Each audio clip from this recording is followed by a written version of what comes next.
Сайн байцгаана уу намайг Лангасраа өгтөө буяг шиг гэдэг спортын дэд мастер толтоо. Гүйлт гэдэг чинь бүх спортын хатаан. Ямар ч спортоор хичээлсэн суур нь гүйлтэж идэг.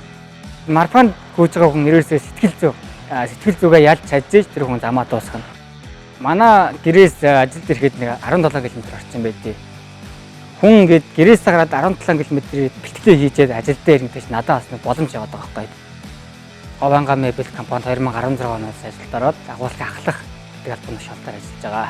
Эмпортоос зөвлөж ирсэн тавилгыг эндээ буулгаад хурал гэмтэл янз бүрийн юм байна уу тий шалгаад өргөлтөнд очиход бэлэн болох хэрэгтэй.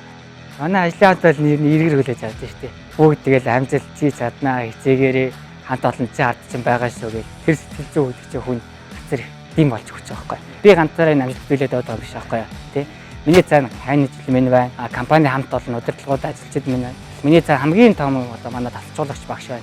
Олонсон гэдэг мастер Дорч Чолон гэдэг хүн байгаа. Спортын мастер Шидэрч Чолон гэдэг хүн байгаа. Бас спортын хамт олон минь байна. Гованга мебель компани одоо хамт олон захирал нийт бие бүрэлдэхүүн буян шигийн маань одоо ингээд амжилт гаргахад дэмжлэг үзүүлж маш их тусламж үзүүлж байгаа Гованга мебель компанид одоо нийт хамт олонныхоо өмнөөс баярлалаа. Цаашдын зорилго болохоор мэдээж хүн төрөлхтний цэглэлийн манлаа байсан олимп төв дэлхийн наадам нэрийг гаргах. Монгол хүн зэгсэнд гарч чаддсан шүү гэдгийг харуулахыг зорж байгаа.